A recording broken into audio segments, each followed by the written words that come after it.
Este áudio é uma produção do GEPLAGE, Grupo de Estudos e Pesquisas, Estado, Políticas, Planejamento, Avaliação e Gestão da Educação, vinculado ao Programa de Pós-Graduação em Educação da Universidade Federal de São Carlos, Campus Sorocaba. Voz de Thiago de Mello Martins. Título: Didática no Ensino Superior, Estratégias de Ensino Adequadas à Arte de Ensinar. Autor Júlio Fernando da Silva, publicado em Educação por Escrito, Porto Alegre, 2018. Resumo. Esse estudo tem por objetivo descrever as principais estratégias de ensino adequadas à didática do ensino superior.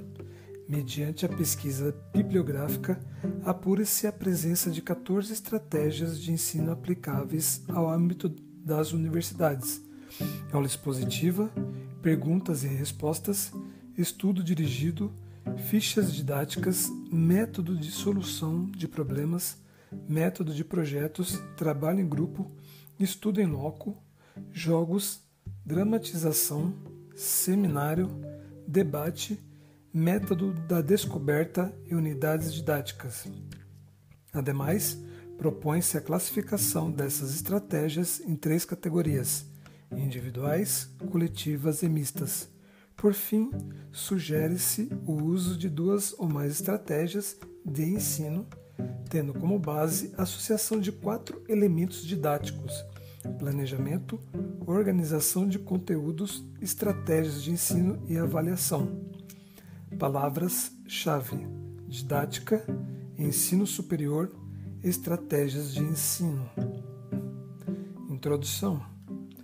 Dentre os temas mais discutidos e pesquisados em educação, o ensino para aprendizagens significativas em seus diferentes níveis, fundamental, médio ou superior, vem permitindo discussões acerca dos caminhos e métodos para a condução das aulas. Dina, 2012.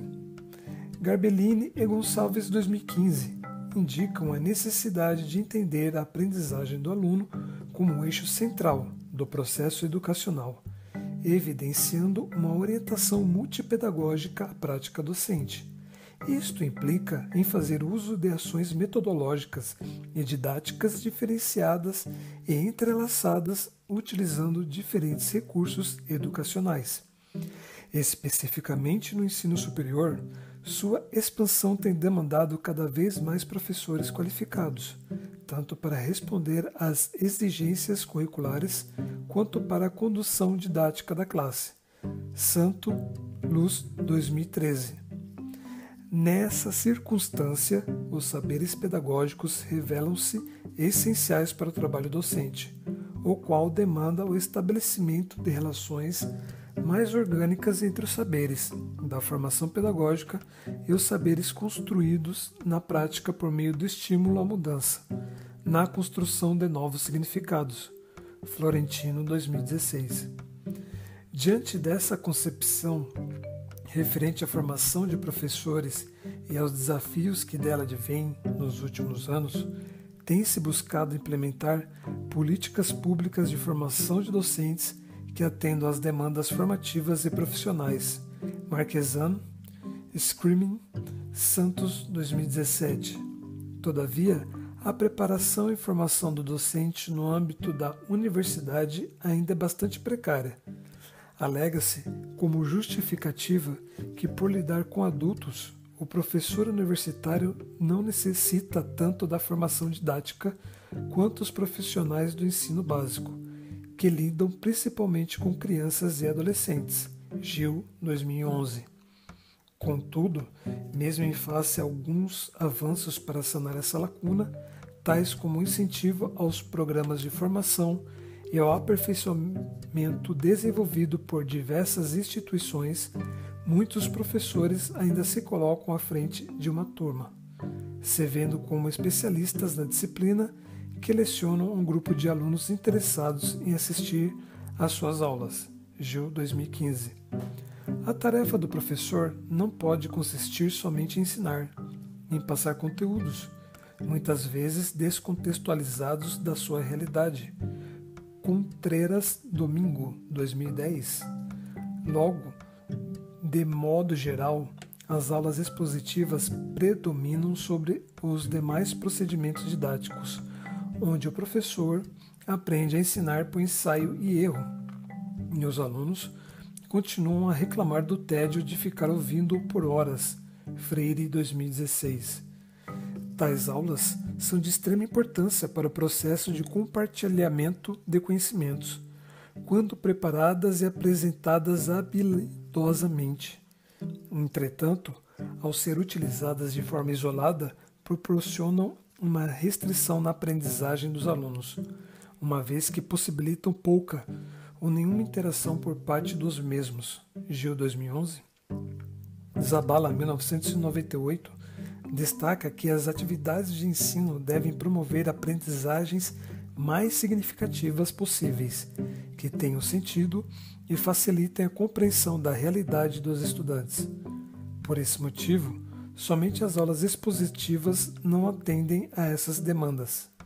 Em vista disso, cabe ao professor buscar as ferramentas oportunas para atrair a atenção do aluno, despertando nele a vontade de aprender e continuar aprendendo. Nesse caso, os equipamentos audiovisuais podem auxiliar.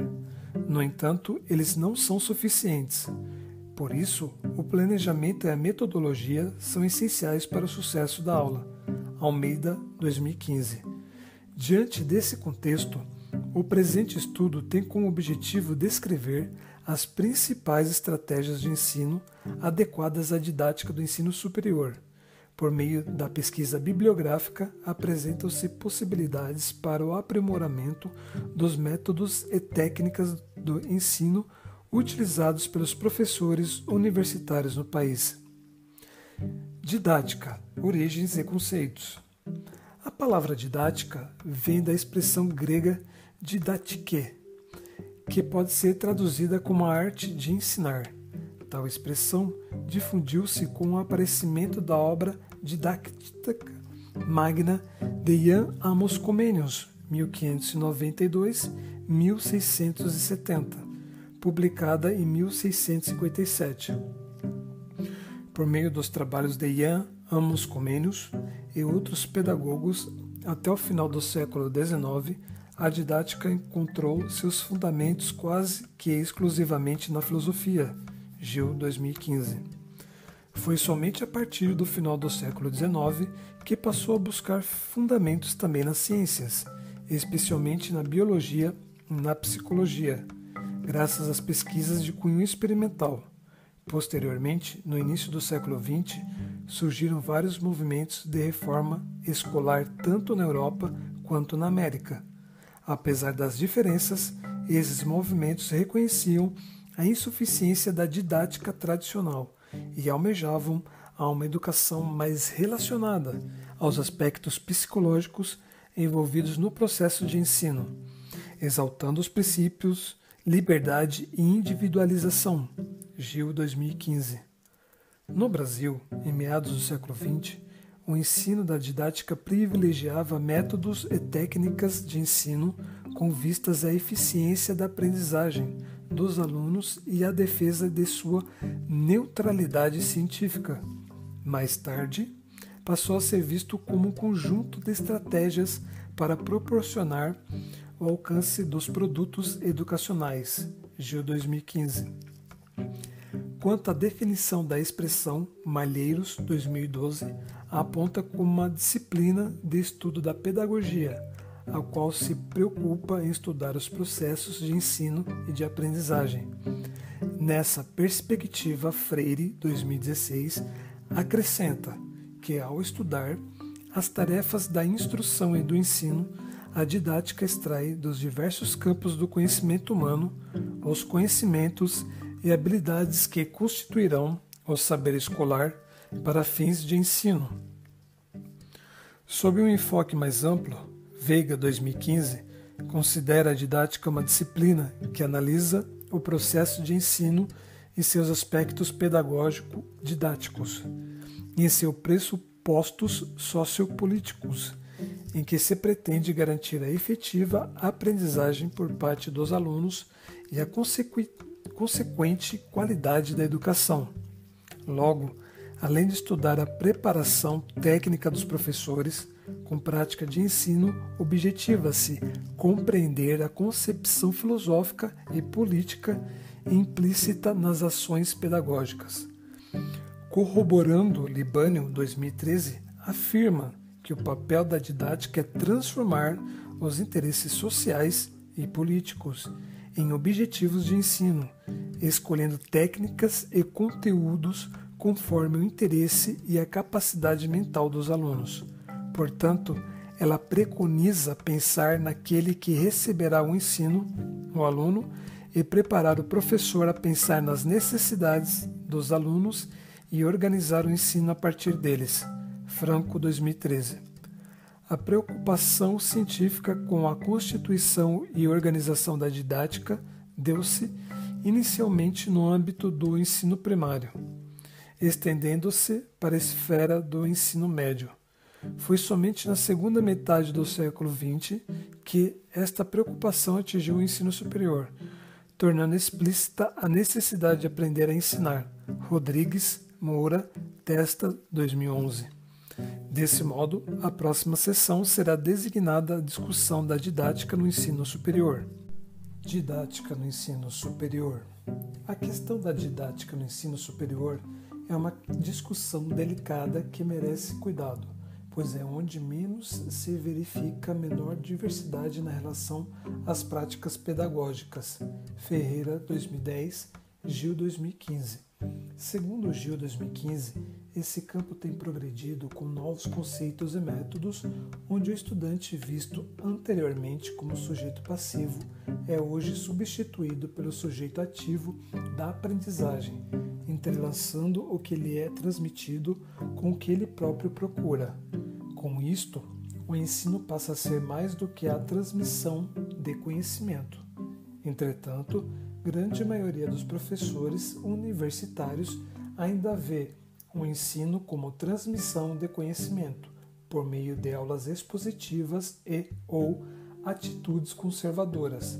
Por esse motivo, tendem a se ver como especialistas na disciplina que lecionam a um grupo de alunos interessados em assistir às suas aulas, e os saberes pedagógicos fica a sabor dos dotes naturais de cada professor. Lamentavelmente, nem todos os professores universitários recebem preparação pedagógica específica ou suficiente. Ao longo de sua vida profissional, ocasionalmente, eles têm a oportunidade de participar em cursos e seminários sobre métodos de ensino e avaliação da aprendizagem. Diante disso, as preocupações básicas em sala são: em que medida determinado aprendizado poderá ser significativa para eles? Quais as estratégias mais adequadas para facilitar seu aprendizado? Gil, 2015, página 7. Perante tais circunstâncias, o papel do professor do ensino superior passa a ser de formar pessoas, prepará-las para a vida e para a cidadania e treiná-las como agentes privilegiados do progresso social. Nessa lógica, seu ofício deixa de ser o de ensinar e passa a ser o de ajudar o aluno a aprender, à medida que a ênfase é colocada na aprendizagem. Gil, 2015. Assim, para que o professor assuma tal função, é necessário um conhecimento pedagógico geral, como, por exemplo, planejamento do conteúdo, organização do tempo, material, espaço de aprendizagem e do grupo. Ademais, deve-se incluir um conhecimento sobre o desenvolvimento humano, história, filosofia e sobre as leis educacionais. Ferreira, 2010. Quando a formação da prática docente para uma efetiva atuação em sala, Malheiros, 2012, indica que o processo de formação do professor deve dispor das seguintes etapas: formação teórico-científica, conhecimento específico da disciplina; formação didática, capacitação quanto ao uso de metodologias adequadas para o ensino do conteúdo; e formação prática, familiarização com a sala de aula e inserção no ambiente escolar. Em relação à segunda etapa, formação didática, a seguir, serão apresentadas as principais estratégias didáticas adequadas à atuação docente. Estratégias de ensino. Nesse estudo, os métodos e técnicas de ensino são denominados de estratégias de ensino. Para Malheiros, 2012, os métodos de ensino são os caminhos definidos pelo professor para facilitar a aprendizagem, e as técnicas, a operacionalização, os procedimentos que compõem os métodos. Em vista disso, sob o sentido mais amplo, a palavra estratégia se refere à descrição dos meios disponíveis pelo professor para atingir os objetivos específicos. Pilet, 2010. Em suma, designa-se os procedimentos e recursos didáticos a serem utilizados para atingir os objetivos desejados e previstos. Heidt, 2006. Segundo Malheiros, 2012, essas estratégias são procedimentos que visam fazer com que o ensino se traduza em aprendizagem, mediante a relação pedagógica professor-aluno, na construção de um novo conhecimento. Na prática, elas se referem aos mecanismos utilizados pelo professor para interferir na sala de aula. Belder, 2014. Mesmo havendo um grande número de estratégias de ensino, muitos professores universitários dominam uma única estratégia, aula expositiva.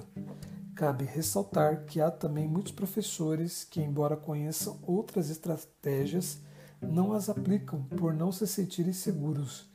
E ainda há os professores que diversificam suas estratégias unicamente pelo desejo de diversificar, sem saber se são ou não adequados aos seus propósitos. Gil, 2011. Logo, o sucesso da aplicação de uma estratégia está diretamente relacionado ao processo de escolha da mesma, no qual antecipadamente o professor deve tentar responder às seguintes questões: qual o objetivo da situação de ensino? O que se quer que o outro aprenda? Que conteúdo será trabalhado? Quais as características dos alunos? Qual é o espaço físico disponível? Qual o tempo disponível para o processo de ensino-aprendizagem? Malheiros, 2012, página 105. Após a reflexão sobre os questionamentos acima, o professor está apto a buscar uma ou mais estratégias de ensino, condizentes com o objetivo estabelecido, a natureza do conteúdo, as condições disponíveis e as características dos alunos. Belter, 2014. Todavia, apenas o emprego de uma estratégia adequada não resulta na efetividade de uma aula. Heidt, 2006, expõe 3 princípios que podem nortear o trabalho docente. Qualquer que seja a estratégia de ensino adotada, A. Incentivar sempre a participação dos alunos, criando condições para que eles se mantenham numa atitude reflexiva. B. Aproveitar as experiências anteriores dos alunos, para que eles possam associar os novos conteúdos assimilados às suas vivências significativas. E C. Adequar o conteúdo e a linguagem ao nível de desenvolvimento cognitivo da classe. A literatura sobre o tema apresenta diversas estratégias de ensino que podem ser aplicadas no âmbito do ensino superior. Heidt, 2006, Pilet, 2010, Gil, 2011, Malheiros, 2012, Veiga, 2011, Belter, 2014, Gil, 2015. Conforme mostra a figura 1, essas estratégias podem ser classificadas em 3 categorias. Segundo o parâmetro de envolvimento e relação dos alunos, métodos e técnicas individuais, aula expositiva, perguntas e respostas, estudo dirigido e fichas didáticas, métodos e técnicas coletivas, método de solução de problemas, método de projetos, trabalho em grupo, estudo em loco, jogos, dramatização, seminário e debate, métodos e técnicas mistas, método da descoberta e unidades didáticas. Tendo em vista uma melhor compreensão de tais estratégias de ensino, nas próximas sessões, as mesmas serão caracterizadas separadamente. Aula expositiva. Apesar do advento das novas tecnologias de comunicação aplicadas à educação, as aulas expositivas continuam sendo a técnica mais tradicional, a mais popular e a mais usada pelo professor universitário no país. Plebani, Domingues 2009, Pilete 2010, Gil 2011, Belter 2014. Lohmann 2007 aponta que mesmo sendo planejadas de forma menos elaborada, nada impede que tais aulas sejam satisfatórias para os alunos quando são preparadas e apresentadas com habilidade. Sendo assim, de um lado, essa técnica pode possibilitar a adaptação a diversos públicos, a oportunidade de introdução de qualquer assunto, ou o favorecimento do controle em relação ao conteúdo, entre outras vantagens. Por outro, pode não favorecer a recepção de feedback, estimula a passividade dos estudantes e seu sucesso depende das habilidades do professor. Gil 2011. Destarte, cabe ao professor minimizar o emprego isolado dessa técnica e, quando utilizá-la, dispor de diferentes habilidades de comunicação e exposição, tais como a. Estimular a emoção para envolver os alunos com o conteúdo. B. Manifestar expressões faciais, corporais, variar o volume da voz para enfatizar ideias. C. Combinar a exposição com a demonstração em ilustrações, simuladores e modelos. Exposição-demonstração. D. Exposição provocativa, por meio do estímulo à reflexão. E. Combinar a exposição com discussão, encorajando os estudantes a expressar e discutir seus pontos de vista. Lohmann, 2007, Gil, 2015. Perguntas e respostas. A técnica de perguntas e respostas é uma alternativa para enriquecer a aula expositiva. Ela consiste em o professor dirigir perguntas aos alunos sobre qual que estudaram, estimulando a participação da turma, sem fazer julgamentos ou atribuições de notas. Pilete 2010. O uso dessa técnica pressupõe 4 procedimentos. A. Apresentação do tema e indicação da fonte para leitura. B. Estudo do tema em sala, individual ou em grupo, enquanto o professor organiza o roteiro de questões. C. Elaboração das perguntas, esperando que um voluntário se apresente, ou, caso contrário, indicando um aluno para responder. Em seguida, se a turma concordar ou não com a resposta, incentiva-se a participação de outros alunos para discutir a mesma questão. E D. Ao final, o professor faz uma apreciação sobre os trabalhos. Pilete 2010. Logo, a técnica descrita apresenta-se como um complemento às aulas expositivas. Contudo, o seu uso rotineiro pode desfavorecer o processo de aprendizagem, esgotando a vontade de participar e inibindo a cooperação dos estudantes na atividade. Estudo dirigido. A técnica do estudo dirigido se fundamenta no princípio didático de que o professor não ensina, mas sim ajuda o aluno a aprender. Pilete 2010. Desse modo, essa técnica consiste em fazer o aluno estudar um assunto a partir de um roteiro elaborado pelo professor. Este roteiro estabelece a extensão e a profundidade do estudo. Heidet 2006.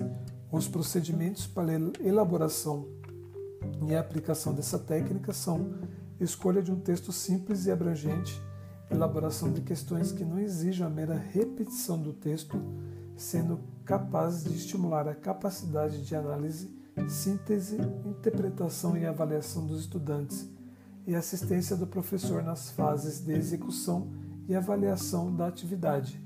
Pilete 2010.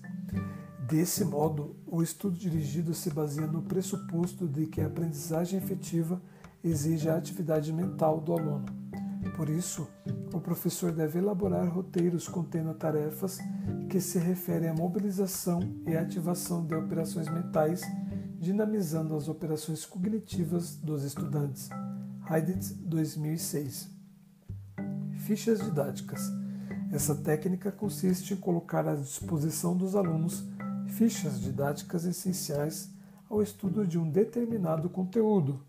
Nessa técnica, cabe ao professor organizar as fichas, explicar o funcionamento da técnica e controlar o desenvolvimento do trabalho.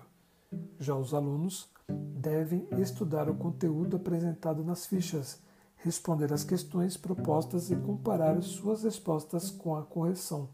PILET 2010. Para PILET 2010, as fichas didáticas são organizadas em A. Ficha de noções. Contém os conceitos, desenhos e ilustrações a serem ensinados. B. Ficha de exercícios. Contém questões sobre o conteúdo apresentado na ficha de noções. E C. Ficha de correção. Contém as respostas condizentes às questões formuladas na ficha de exercícios. Cabe ressaltar que, dependendo da extensão do conteúdo ministrado, o professor poderá organizar várias fichas de noções, que poderão ser numeradas em ordem crescente. Desse modo, para cada ficha de noções haverá, necessariamente, uma ficha de exercícios e uma ficha de correção. Método de solução de problemas. O método de solução de problemas corresponde à apresentação de situações problemáticas aos alunos. Isto posto, apresenta-se ao aluno uma situação para que ele proponha uma solução satisfatória, utilizando os conhecimentos que já dispõe ou buscando novas informações por meio de uma pesquisa. Aidet 2006, Belfer 2014. Em suma, ensinar é apresentar problemas e aprender é resolver problemas. PILET 2010. Com a solução de problemas, os alunos pesquisam sobre o tema, promovem reflexões e diálogos com seus colegas e com o professor. Assim, o aluno deixa de ser ouvinte passivo para assumir o papel de ativo no processo de aprendizagem, ao mesmo tempo que consegue aprender a aprender e desenvolve visão crítica e criativa. Belter, 2014, segundo Gil, 2015, esse método é derivado da aprendizagem baseada em problemas, ABP, responsável por estimular o estudante a uma atitude ativa e que apresenta uma lógica semelhante à da pesquisa científica, visto que, a partir de um problema, constroem-se hipóteses, buscam-se dados que são analisados e discutidos até se chegar a uma conclusão. Além das finalidades mencionadas, este método apresenta as seguintes vantagens: motivação intrínseca ao aluno que descobre conhecimentos e soluciona problemas, desenvolvimento da atitude de planejamento para chegar à solução e capacitação para formular hipóteses. Aidet 2006. A respeito dos procedimentos que o professor deve realizar, destacam-se a seleção de um problema satisfatório, a explicação do funcionamento do método e, por fim, a orientação e a avaliação das atividades. PILET 2010. No âmbito do ensino superior, uma variação do método de solução de problemas bastante conhecida são os casos para ensino. Tais casos caracterizam-se por situações reais ou baseadas na realidade apresentadas aos alunos por escrito, em forma de narração ou artigo jornalístico. Por meio deles, o aluno aplica os conhecimentos assimilados às situações reais, criando uma atitude analítica, praticando a capacidade de tomar decisões. Aidet 2006. Contudo, cabe ressaltar que o sucesso desse método depende de sua adequação aos objetivos educacionais planejados. Logo, é essencial que o professor selecione o tipo de caso que se adapta melhor à situação de ensino-aprendizagem em que estão. Lourenço Magalhães, 2014. Método de projetos. O método de projetos surgiu dos mesmos princípios do método de solução de problemas. Por isso, ambos se assemelham. Todavia, este último tem um caráter intelectual, enquanto o método de projetos é amplo e vital, pois nele ocorrem atividades manuais, intelectuais e sociais. Nesse sentido, todo projeto é um problema, mas nem todo problema é um projeto.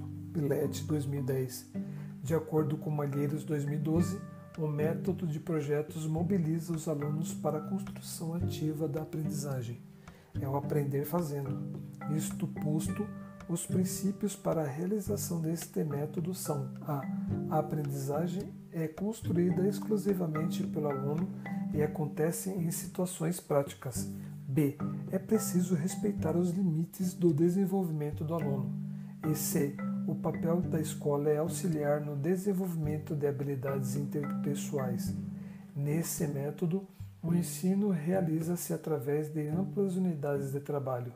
O projeto é uma atividade que se processa a partir de um problema concreto e se efetiva na busca de soluções práticas. Assim, o estudante realiza um esforço motivado com um propósito definido. AIDET 2006.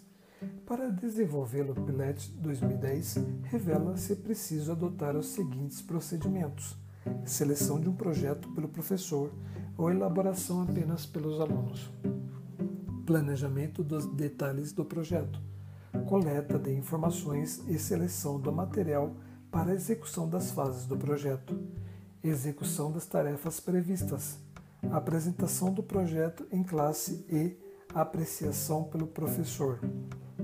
Trabalho em grupo.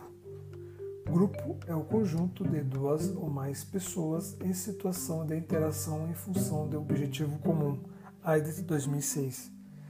Em vista disso, o trabalho em grupo é caracterizado como um instrumento didático com o objetivo de guiar os alunos na aprendizagem de conhecimentos, promovendo a aquisição de conhecimentos de caráter social e afetivo. Belter 2014.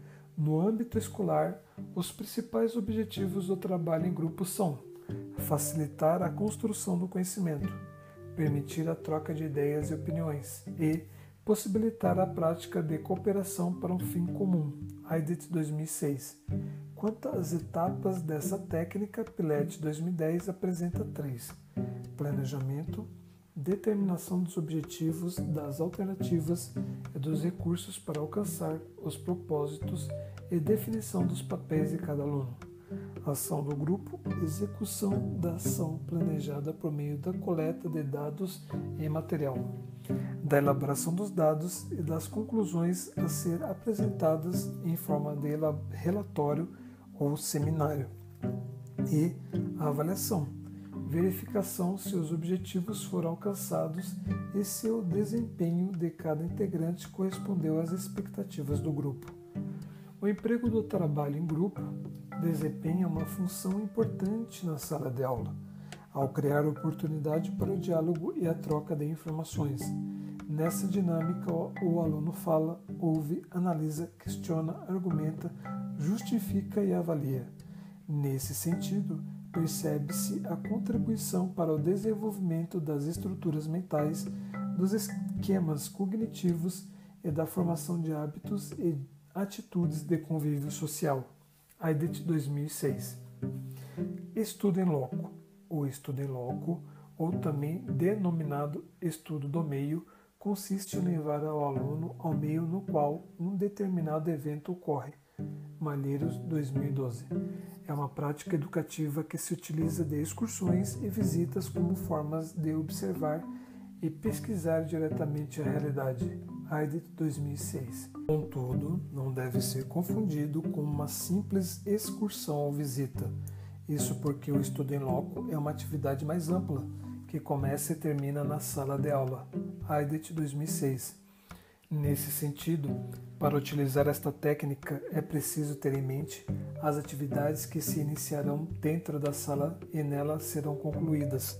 Portanto, quando a turma chega ao ambiente no qual a aula acontecerá, todos já devem ter clareza dos objetivos e do que deverão observar, registrar ou mesmo produzir.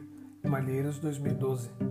Para a realização de um estudo em loco, Malheiros 2012 propõe os seguintes passos: definição do objetivo de aprendizagem, estabelecimento de metas a serem cumpridas no local de estudo, realização do estudo, construção do trabalho final, relatório ou discussão, apresentação para a turma do que foi construído e avaliação com retorno por parte do professor.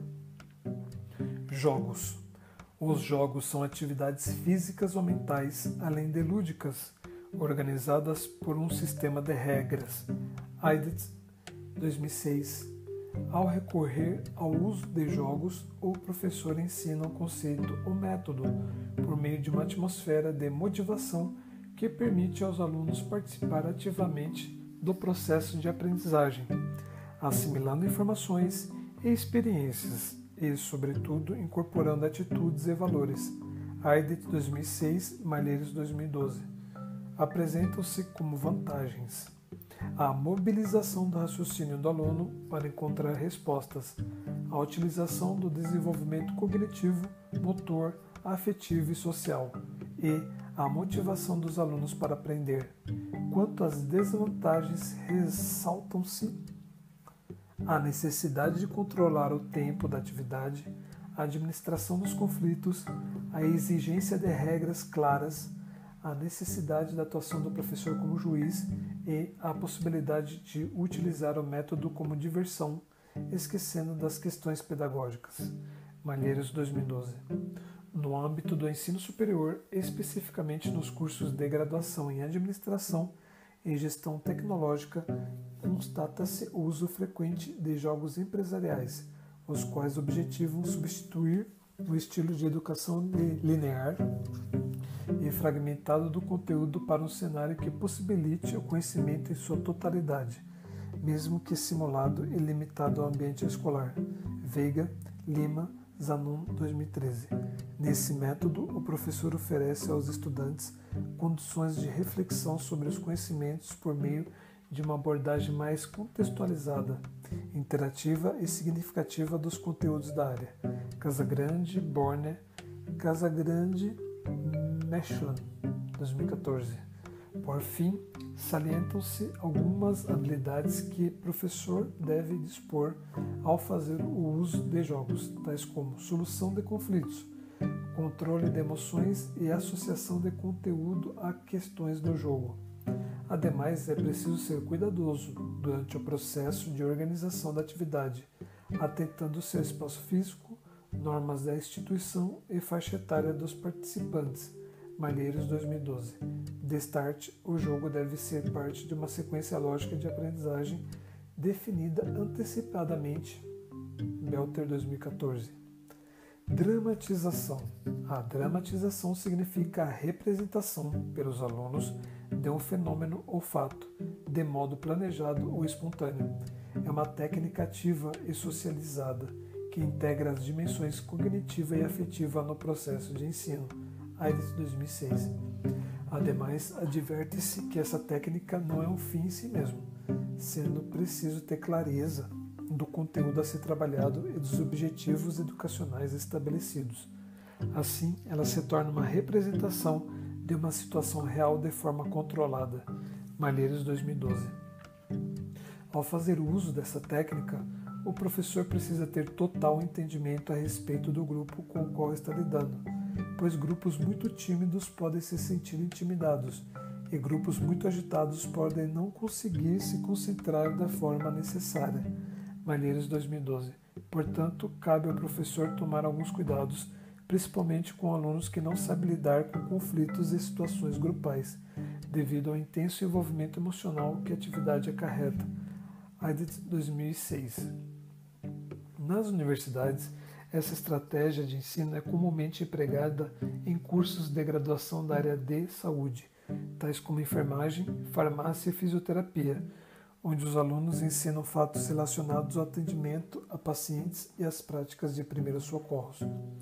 Quanto ao desenvolvimento, a 2006 menciona 3 fases para a efetivação de uma dramatização: caracterização da situação, definição dos objetivos da atividade, escolha dos personagens e papéis que serão desempenhados, representação, apresentação de fato, livre de censura, a exploração e descoberta são encorajadas, e discussão, análise da situação dramatizada e do tema abordado.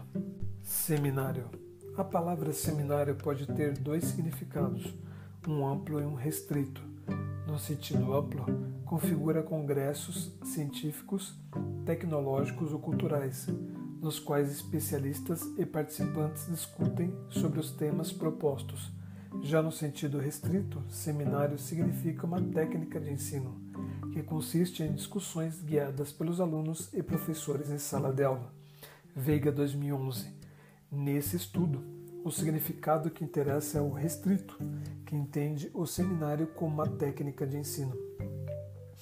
Seu emprego é altamente recomendável quando se quer que os alunos atuem de forma autônoma com um novo conhecimento, pois assim os alunos terão a possibilidade de assumir o papel do professor, ministrando uma aula para a turma. Além disso, ao favorecer uma relação entre ensino e pesquisa, os seminários têm sido utilizados em quase todos os níveis de ensino, desde o fundamental até as pós-graduações. Malheiros 2012. Belter 2014 revela que os seminários podem ser divididos em 3 etapas: preparação e planejamento, seleção dos temas e explicação pelo professor dos objetivos a serem alcançados com a atividade, execução, pesquisa dos alunos e posterior apresentação de suas ideias e conclusões sobre os temas determinados, em que o professor acompanha todo o desenrolar da aula seminário, e avaliação, análise e julgamento da pesquisa realizada e do desempenho dos alunos. Em resumo, Heide 2006 ratifica a contribuição do seminário para o desenvolvimento do espírito de pesquisa, levando o aluno a coletar material para análise e interpretação, fazendo com que ele estruture as informações coletadas para posterior exposição e transmissão. No entanto, essa técnica deve ser desenvolvida com cuidado pelos professores, para evitar que se transforme em aulas expositivas realizadas pelos alunos, provocando uma descontinuidade das discussões sobre os temas, bem como discussões superficiais. Belter 2014. Debate. É caracterizado como uma troca de ideias entre 2 ou mais pessoas sobre um determinado conteúdo. Nesse método, o professor propõe um determinado tema e separa a turma em grupos de modo que estes possam expor sua opinião. Entretanto, não deve ser aplicado a qualquer conteúdo ou a conhecimentos que os alunos não dominam, sendo destinado quando se quer trabalhar a opinião baseada em evidências sobre algum assunto já conhecido. Malheiros 2012. Segundo Gil 2015, o debate pode funcionar como um dos métodos de ensino mais eficazes, capaz de proporcionar aos alunos altos níveis de satisfação. Porém, sua qualidade depende da maneira como é preparado e também da competência do professor, pois conduzir uma boa discussão exige não apenas habilidades comunicativas, mas também um exercício da liderança. Dessa forma, para o seu funcionamento é preciso, no mínimo, 2 atores envolvidos: o moderador, responsável por estabelecer as regras e mediar os conflitos, e os debatedores, pessoas que discutem o tema proposto. Normalmente, na sala de aula, o moderador é o professor e os debatedores são os alunos ou os grupos de alunos. Malheiros 2012. Muitos professores já empregam esse método em suas aulas no campo do ensino superior, principalmente nos cursos de graduação em Direito, onde o estudante tem a oportunidade de conviver com opiniões divergentes e, ao mesmo tempo, desenvolver seu senso crítico em relação à legislação do país. Método da descoberta. Consiste em propor uma situação de experiência e observação, para que os alunos elaborem por si só e levantem princípios utilizando o raciocínio indutivo. Assim, valoriza-se a experiência concreta do estudante e enfatiza a necessidade de ensino para a descoberta de problemas. Aidet 2006. O professor, nesse método, não transmite os conceitos e princípios de forma pronta e explícita como nos métodos tradicionais.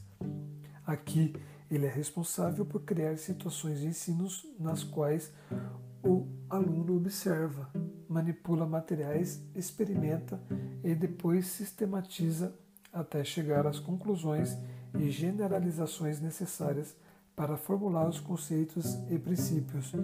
Ademais, esta forma de aprender conteúdos específicos por meio da descoberta A aprendizagem por descoberta ajuda o aluno a desenvolver habilidades cognitivas como a de propor, selecionar e comprovar hipóteses, identificar as conclusões, raciocinar dedutiva e indutivamente, e a de solucionar problemas, isto é, aprender a descobrir. AIDET 2006. Unidades didáticas. Este método consiste em organizar e desenvolver o ensino através de unidades amplas de conhecimento, integrando os conteúdos de uma mesma disciplina ou de várias disciplinas curriculares. É um método didático ativo que concilia atividades individualizadas e socializadas. AIDET 2006. Pillet 2010 aponta o desenvolvimento do método em 5 fases. Atividades iniciais: filmes, discussões e pesquisas sobre o tema a ser estudado. Planejamento das unidades, formulação de perguntas, problemas e programações. Execução, efetivação das tarefas programadas, visitas, leituras, debates. Atividades conclusivas, atividades de fixação e ilustração, dramatizações e cartazes. E verificação da aprendizagem, provas objetivas e observação do comportamento dos alunos. Assim, o professor apresenta o papel de facilitador do processo de aprendizagem, orientando os alunos quanto à aquisição de conhecimentos e habilidades cognitivas. Logo, cabe a ele organizar a unidade e discuti-la com os alunos, aproveitando as sugestões apresentadas. Ademais, esse método permite a incorporação de diversas técnicas, procedimentos e recursos didáticos dentro de sua sistemática. AIDET 2006. Considerações finais. O presente estudo objetivou identificar as principais estratégias de ensino adequadas à didática do ensino superior. Consonante à revisão de literatura sobre o tema, constatou-se a existência de 13 estratégias de ensino, além da técnica de aula expositiva, capazes de auxiliar e aprimorar o trabalho docente no contexto das universidades. Em vista disso, propõe-se a classificação de tais estratégias em 3 categorias: individuais, coletivas e mistas, segundo o critério de envolvimento dos alunos para sua execução. A primeira categoria, métodos e técnicas individuais, se refere ao atendimento individualizado do estudante, ou seja, a aprendizagem se realiza ao ritmo de cada aluno, tais como aula expositiva, perguntas e respostas, estudo dirigido e fichas didáticas.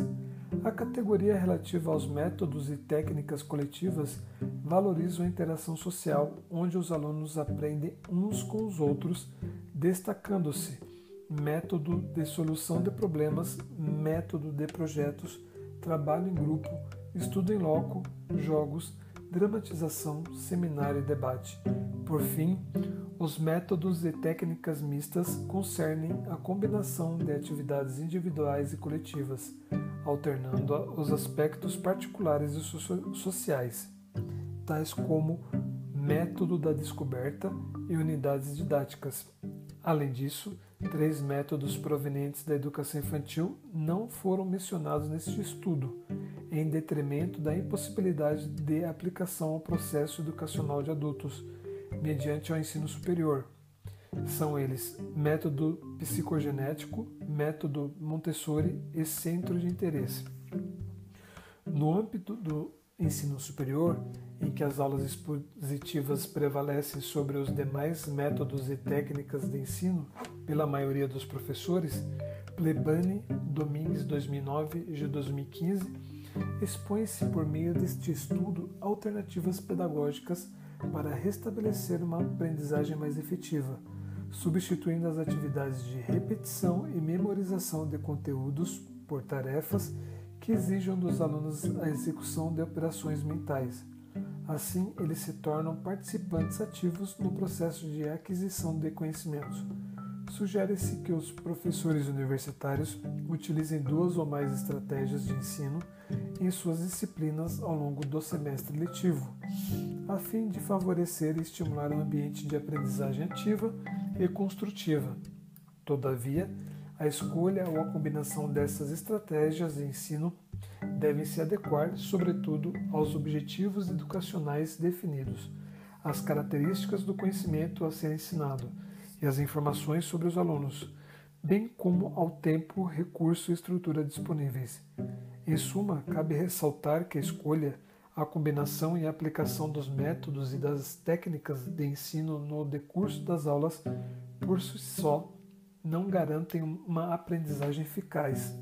De fato, o sucesso do processo ensino-aprendizagem depende da associação de 4 elementos didáticos, sendo eles planejamento e fixação dos objetivos educacionais, definição e organização de conteúdos, escolha das estratégias de ensino e processo de avaliação.